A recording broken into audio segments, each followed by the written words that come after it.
और हम वापस से कोर्ट में भी जा रहे हैं, हम इसमें आपत्ति भी ले रहे हैं, सुप्रीम कोर्ट में भी आवेदन दे रहे हैं और जमीन पर मूवमेंट तैयार कर रहे हैं, क्योंकि अब हमें किसी चीज पर भरोसा नहीं रहेगा।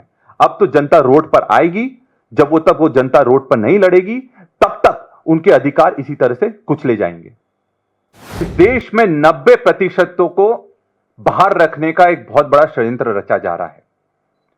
और जो सिविल जज की परीक्षा हुई है मध्य प्रदेश में और जिसमें 2022 का परिणाम आया है, उसमें 121 पदों में से कुल मिलाकर 191 पोस्ट थी, 121 पोस्ट ट्राइबल्स और आदिवासियों के रिजर्व थी और उसमें से जो सिलेक्शन हुआ है ट्राइबल्स का वो 0 हुआ है। मैं मजाक नहीं कर रहा हूं। मतलब मध्य प्रदेश जहां 2 करोड़ आदिवासी है, वहां भाजपा को और इस सिस्टम को एक भी काबिल आदिवासी नहीं मिला है। और ये जो रिजल्ट आया है, जो पीछे इसकी कॉपी भी आपके सामने है, ये उसका नोटिफिकेशन है और ये जो कॉपी आप देख रहे हो उसमें आप देखोगे कि ट्राइबल्स के लिए 121 पोस्ट रिजर्व थी और 0 सिलेक्शन हुए हैं और इन 191 पोस्ट में एससीज का सिर्फ 1 जन का सिलेक्शन हुआ है। तो ना एसटीज का सिलेक्शन हो रहा है, ना एससीज का सिलेक्शन हो रहा है। और सबसे बड़ी जो चौंकाने वाली बात है, 2021 के बाद से आज तक एक भी आदिवासी का सिलेक्शन नहीं हुआ है। मतलब 2019 में 5 लोगों का हुआ, 2020 में कुछ लोगों को 4-5 लोगों का हुआ, 2021 में 4-5 लोगों का हुआ, पर 2021 से एक भी आदिवासी का सिलेक्शन नहीं हुआ है। और ऐसा एक नियम है जो कहता है कि जब लगातार सीटें खाली होती हैं, 4 साल से ज्यादा तक खाली रहती हैं, तो धीरे धीरे कर कर उनको ओपन कैटेगरी में ले लिया जाता है। तो क्या यह आरक्षण को पूरी तरह से खत्म करने का एक बहुत बड़ा षड्यंत्र है? और क्या आदिवासियों के लिए पूरे सिस्टम का दरवाजा बंद कर दिया गया है? यह रिजल्ट तो वही दिखाता है कि अब आदिवासियों को सिस्टमिक तरीके से सिस्टम से बाहर करा जाया जा रहा है। यह सिस्टमिक डिस्क्रिमिनेशन है और systemic exclusion of tribals, Adivasi weaker sections का सोसाइटी से करा जा रहा है। मध्य प्रदेश में यह 121 सीटों की लड़ाई नहीं है, यह मध्य प्रदेश के 2 करोड़ आदिवासियों के प्रतिनिधित्व की लड़ाई है और इसको पूरी ताकत से हम लोग आखिरी दम तक लड़ेंगे। दूसरा जो सबसे बड़ा मुद्दा है जो मैं आपके सामने लाना चाहता हूं, वो एसआईआर से संबंधित है। एसआईआर में जिस तरह का प्रावधान और जल्दबाजी करी गई, उसमें अगर सबसे ज्यादा किसी को नुकसान हो रहा है तो हमारे आदिवासियों को हो रहा है, ट्राइबल्स को हो रहा है। अब आप पूछ सकते हैं कि क्यों हो रहा है? वो इसलिए हो रहा है क्योंकि ज्यादातर राज्यों में आदिवासी पलायन पर है, माइग्रेशन पर है। पूरे गांव के गांव 70% से ज्यादा गांव खाली पड़े हुए हैं, क्योंकि यह वही सरकार है जो आदिवासियों को रोजगार नहीं दे पाई, गरीबों को रोजगार नहीं दे पाई और अब वो लोग पलायन कर कर बाहर चले गए हैं। अगर इस सरकार की मंशा सही होती तो ये एसआईआर का जो ड्राइव है ये दिवाली के पहले करवाते। दिवाली के समय पूरे देश में सब लोग अपने घर वापस आते हैं और तब अगर वो घर पर रहेंगे तो उनको नाम घटाना, जुड़ाना, कोई आपत्ति लेना वो बड़े आसानी से वो कर सकते थे। पर जब वो चले गए काम पर, अब वो होली से पहले आएंगे नहीं, तब तक तो ये एसआईआर की पूरी प्रक्रिया खत्म कर दी जाएगी, उनके नाम काट दिए जाएंगे। अगर कोई आपत्ति लेने की कोशिश करता है वो नहीं लोग ले पाएंगे क्योंकि घरों पर ताले लगे हुए हैं। और अगर घर पर कोई रुका है तो वो तो या तो बूढ़ी मां दादी हैं, बूढ़े दादाजी हैं, नानी है, नाना जी हैं, उनके अलावा छोटे छोटे बच्चों के पास कोई भी नहीं बचता है। तो ये जो सिस्टमिक तरीके से ट्राइबल्स को वोट देने के अधिकार से ही बाहर कर दो, क्योंकि सब जानते हैं इस देश का आदिवासी कांग्रेस के साथ खड़ा रहता है, इंदिरा जी को भगवान मानता है, उनको आज भी मां बोलता है और जो कांग्रेस ने आदिवासियों के लिए करा वो आज तक किसी ने नहीं करा है। तो तो ये चीज पर बहुत गहरा चिंतन होना चाहिए, क्योंकि हम जब नाम जुड़ा रहे हैं हमें बहुत दिक्कतें आ रही हैं। हर राज्य से खबर आ रही है कि ये बिल्कुल भी प्लान कर नहीं करा गया, कितने सारे बीएलओ ने सुसाइड कर लिया है। तो इलेक्शन कमीशन क्या कर रहा है, ये चीज बहुत बड़ा सवाल है। तो आज ये बात बिल्कुल सही है कि सिर्फ आदिवासी जंगलों के लिए नहीं लड़ रहा है, वो आज अपनी पहचान के लिए भी लड़ रहा है, अपने नाम के लिए भी लड़ रहा है। तीसरा मुद्दा जो मैं आपके सामने लाना चाहता हूं, यह सबसे एक्सप्लोसिव मुद्दा है सिंगरौली में अडानी कोल माइन। और मैं चाहूंगा पहले वहां पर क्या चल रहा है यह आप सबके सामने मैं लाना चाहूंगा।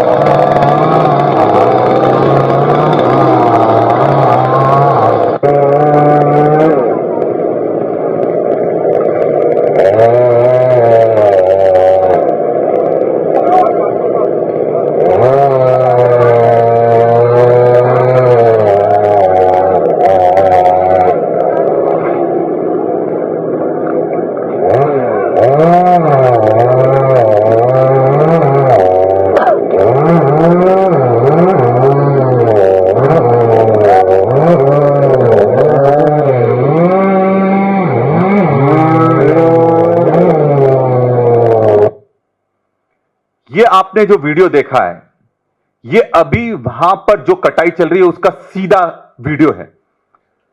पूरे क्षेत्र को सिंगरौली में छावनी में परिवर्तित कर दिया गया है। ये पेड़ कटाई के लिए 1500 से ज्यादा पुलिस वालों को तैनात करा गया है। ये जो वीडियो लाया गया है, वहां पर जो काम कर रहा था उन्हीं के माध्यम से मिल पाया है, नहीं तो किसी को वहां घुसने नहीं दिया जा रहा है। जहां एक तरफ हमारे देश में एक के बाद आतंकवादी हमले हो रहे हैं, राजधानी में हमले हो रहे हैं, और पुलिस को किसके खिलाफ उपयोग करा जा रहा है? आदिवासियों के खिलाफ, जंगल कटाई में उपयोग करा जा रहा है, क्योंकि उसमें बड़े बड़े कॉरपोरेट घराने, अडानी जैसे लोगों के वेस्टेड इंटरेस्ट हैं। और यह पूरी सरकार अडानी के गुलाम बनकर काम कर रही है। पुलिस को एजेंट बना दिया गया है। जहां जिसको सुरक्षा देनी थी, आज वो उनको जेल में भेजने का काम कर रहे हैं। यह भी मैं आपके सामने रख रहा हूं और इसकी फोटोकॉपी भी मैं दे दूंगा आपको। ये नोटिस जारी हो रहे हैं, इनमें सब आदिवासियों के नाम हैं। जो भी विरोध कर रहा है उसको जेल में डाला जा रहा है, जिला बदर करा जा रहा है, और लगातार धड़ल्ले से एक के बाद नोटिस उनको जारी करे जा रहे हैं। ये ऑफिशियल लेटर है, उनके नाम है। ये तो एक ही लेटर है, ऐसे हजारों लेटर वहां जारी करे गए हैं। तो साथियों, ये जो पूरा एक सिस्टम तैयार करा गया है आदिवासियों को खत्म करने का, सिस्टम से बाहर करने का, सबसे पहले सिविल जज में उनका न्याय छीनो, फिर एसआईआर में उनकी पहचान छीनो, और फिर ये सिंगरौली जैसी खदानों के चलते उनका जमीन और जंगल भी छीन लो। ये आज की हकीकत है इस देश की जो चल रहा है। फॉरेस्ट राइट एक्ट का खुला उल्लंघन हो रहा है, पैसा एक्ट का पूरा खुला उल्लंघन हो रहा है, कोई सुनने वाला नहीं है। हम जो इसमें मांग करते हैं सरकार से, हमारी मांगे साफ है कि जो सिविल जज की परीक्षा हुई है उसकी उच्च स्तरीय जांच करवाना चाहिए और यह परीक्षा वापस लिया जाना चाहिए। अगर आरक्षण आदिवासियों को दिया गया है, दलितों को दिया गया है, बाकी वर्गों को दिया गया है, तो उतना प्रतिनिधित्व तो उनको देना चाहिए ना।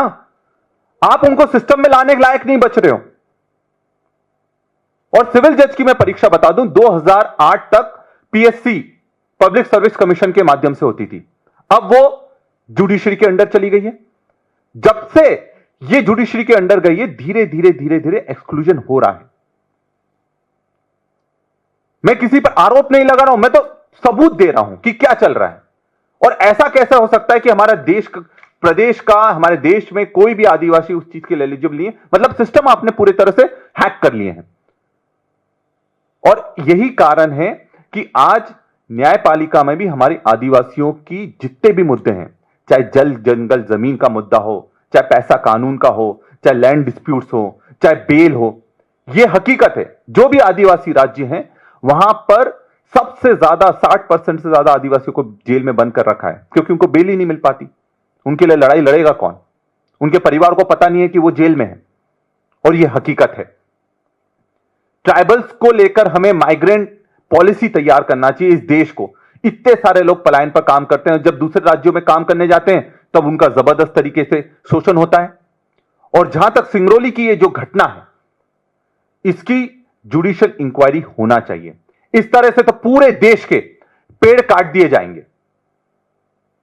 और आज आखिरी में मैं यही कहना चाहूंगा कि भाजपा की आज एक ही नीति बची है कि मां के नाम एक पेड़ लगाओ और पूरा जंगल अडानी के नाम कर दो। और यही पॉलिसी भाजपा की है, उनके लोगों की है, और पूरे सिस्टम को इस पॉलिसी ने जकड़ कर रखा है। तो साथियों, आप लोगों से मेरा निवेदन है कि इस लड़ाई में आप हमारा साथ दीजिए, और जिस तरह से आदिवासियों को पूरी तरह से सिस्टम से बाहर करा जा रहा है, चाहे वो जुडिशरी हो, चाहे जल जंगल जमीन हो, चाहे उनकी पहचान एसआईआर में चुराने का पूरा ये षड्यंत्र करा जा रहा है, इसमें आप लोगों को सबको साथ आना चाहिए। आप सबका मैं बहुत बहुत धन्यवाद देना चाहता हूं, और कोई भी सवाल करना चाहते हैं तो कर सकते हैं। विक्रांत जी, 2 दिन पहले आपने मध्य प्रदेश में भोपाल में प्रेस वार्ता की थी। कहा था आपने कि परीक्षा की जो भर्ती की प्रक्रिया है बहुत कठिन कर दी गई है। तो क्या अब ऐसा कुछ कांग्रेस की तरफ ऐसा होगा कि जो आदिवासी है उनको परीक्षा के लिए एक कोचिंग की जाए, कुछ और की जाए? दूसरा, अगर 4 साल तक अगर आरक्षित कोटे से भर्ती अगर नहीं होती है तो नॉट फाउंड सुटेबल करके 4 साल बाद सरकार इसे ओपन कैटेगरी में ला सकती है, तब आप क्या करेंगे?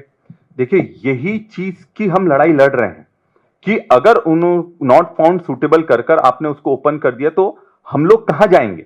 जाना तो जुडिशरी के पास पड़ेगा। और जुडिशरी अगर इम्पार्शियल है तो उनको साबित करना चाहिए कि हां, हम लोग आप लोगों के साथ खड़े हैं। और यह मुद्दा उठाया इसलिए हमने, ताकि ये लोगों के सामने, लोगों को पता ही नहीं है कि 2021 के बाद से एक भी आदिवासी का चयन नहीं हुआ है, और ऐसे राज्य में जहां 2 करोड़ से ज्यादा आदिवासी हैं। तो आप सोचिए, जिस राज्य में पूरे देश में सबसे ज्यादा आदिवासी हैं, अगर वहीं आदिवासियों का चयन नहीं हो रहा तो सरकार क्या कर रही है? उनकी कोचिंग लेना चाहिए? क्या सिर्फ उनके वोट से मतलब है? या नाम बदल दोगे आप, बड़े बड़े आयोजन कर दोगे? अभी 14 तारीख को जनजातीय गौरव दिवस मना रहे हो, और दूसरी तरफ उसी दिन जारी हो रहा है कि नर्मदा पट्टी के 6 किलोमीटर से जितने भी आसपास के क्षेत्र उनमें आदिवासियों को खाली करवाया जाएगा। तो यह कहां का दोहरापन है? और यह दिखने लगा है, लोग चिल्लाने लगे हैं। हम चाहते हैं कि इस देश में जो सबसे बड़े, जो पुराने लोग हैं, जो मूल निवासी हैं, आदिवासी, उनका अधिकार तो मत छीनो। और हम वापस से कोर्ट में भी जा रहे हैं, हम इसमें आपत्ति भी ले रहे हैं, सुप्रीम कोर्ट में भी आवेदन दे रहे हैं, और जमीन पर मूवमेंट तैयार कर रहे हैं, क्योंकि अब हमें किसी चीज पर भरोसा नहीं रहेगा। अब तो जनता रोड पर आएगी। जब वो जनता रोड पर नहीं लड़ेगी, तब तक उनके अधिकार इसी तरह से कुचले जाएंगे।